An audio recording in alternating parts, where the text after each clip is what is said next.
কারো বাড়ি কুমিল্লা, কারো বাড়ি ময়মনসিংহ। তাহলে এখানকার লোকাল যারা আপনার বাড়িতে থেকে পাড়া থেকে তার সন্তানকে হাফেজ করা হলো, আর আপনি বোকার মতো বাড়িওয়ালা হইয়া পয়সাওয়ালা হইয়া এই কোরআনের শিক্ষাকে আপনি তুচ্ছ তাচ্ছিল্যে মনে করেছেন। কি হবে হাফেজ বানালে?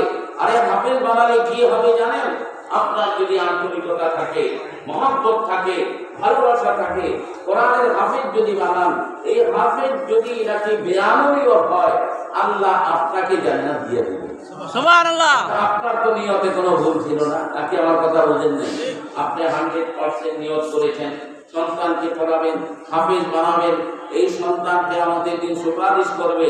আল্লাহ তো দিন দেখেন, চেষ্টা করেছেন মাদ্রাসায় দেন, পড়ায় চলে যায়, মাদ্রাসায় দেন থাকে না, অথবা হাফেজ হওয়ার পর সেই টেডি হয়ে গেছে। আমাদের দেশে এরকম অনেক হাফেজ আছে, বুইলা এই কোনদিন মাদ্রাসায় করছে কত বুঝে গেছে, এরকম আছে না? এরকম সাধারণও আছে, কিন্তু তারও একটা গুণ থাকে, এটা আবার মাথায় রেখে।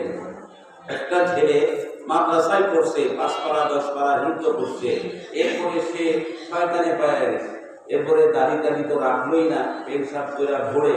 এবং আমাদের একটা ধারণা পাবলিকও বলে, ওই মাদ্রাসায় পড়া যদি পড়া বাদ দেয়, এটা স্কুলের থেকে আরো বড় শয়তান হয় না, এরকম দুষ্টামিটা তার বেশি হয়।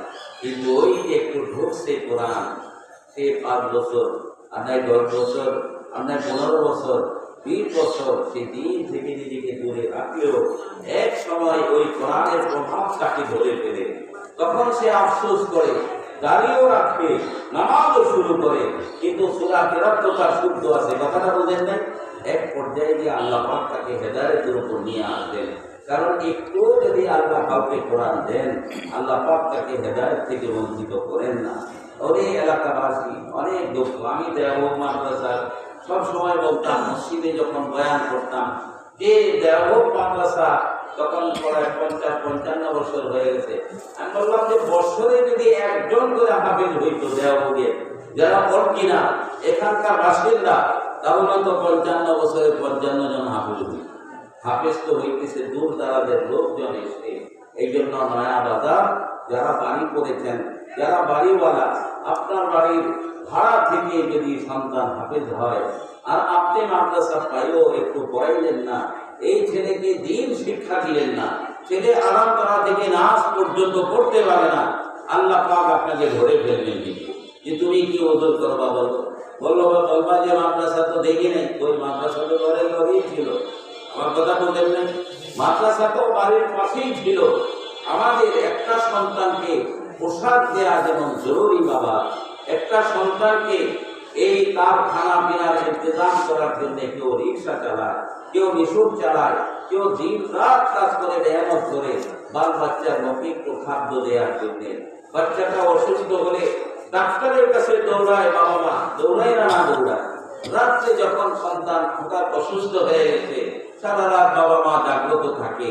এগুলো যেমন গুরুত্বপূর্ণ, তার চেয়ে হাজারো গুণ গুরুত্বপূর্ণ হলো এই সন্তানকে নামাজ শিক্ষা দেয়া, এই সন্তানকে ঈমান শিক্ষা দেয়া, এই সন্তানকে কোরআন শিক্ষা দেয়া, এই সন্তানকে নামাজের মাসলা মাসাইল শিক্ষা দেয়া, তাকে দিনদার বানানো, আমলদার বানানো। লেবাস পোশাকের চেয়ে আরো বেশি জরুরি, আরো বেশি দায়িত্ব বাবা মার উপরে। এই জন্য কোনো বাবা মাকে আল্লাহ পাক ছাড়বেন না। ও আনফুসাকুম ওয়া আহলিকুম নার, আল্লাহ বলেছেন তোমরা বাঁচো জাহান্নাম থেকে, আহলিকুম তোমাদের আহাল। আর আহাল বলতে কাকে বোঝায়? বুঝেন, আহাল মানে নিজের স্ত্রী আর নিজের সন্তান, নিজের স্ত্রী এবং নিজের ছেলে মেয়ে, এটা হলো প্রত্যেকের আহাল। নিজে নামাজ পড়ে মেয়ে ঘুমায় থাকে, নিজে নামাজ পড়ে স্ত্রী ঘুমায় থাকে, নিজে নামাজ পড়ে নিজের ছেলেটা বড় হয়ে গেছে, বিয়া করছে, এই বাপি করে একটু ডাক দিন, এরা ওই বউ সহকারে নামাজ পড়ুক। মা এমন মগা, মায় কয় পোলাটা মাত্র বিয়া করছে, হোক না একটু বিয়া থাকলো, ঘুমায় থাকবে। এত বড় দায়িত্ব কেন মা নিবে? এই নিজেও নামাজ পড়বে, সন্তানকে নামাজ পড়াবে, অথবা কিয়ামতের দিন এই সন্তানের হিসাব বাবার দিতে হবে। সন্তান বলবে বাবাকে আনো, মাকে আনো, তাদের বুকের উপর পাড়া দিয়ে আমি জাহান্নামে যাব, কেন আমাকে দ্বীনের রাস্তা দেখায় নাই? এই জন্য ভাইরা আমার, ছেলেদেরকেও দিনদার বানাবো, মেয়েদেরকেও দিনদার বানাবো, সবাই বলি ইনশাআল্লাহ। আল্লাহ তাআলা সবাইকে তৌফিক দান করুন, সকলে বলি আমিন। আমরা একটু কাছাকাছি আসি, দোয়া হবে এখন ইনশাআল্লাহ, এবং গভীর রাত্রে দোয়া কবুল হওয়ার সম্ভাবনা থাকে। এখন আর কেউ উঠাউটি না করি, মোনাজাতটা করি। আল্লাহ তাআলা অত্র প্রতিষ্ঠানকে খুব ভালোভাবে কবুল করুন, সকলে বলি আমিন।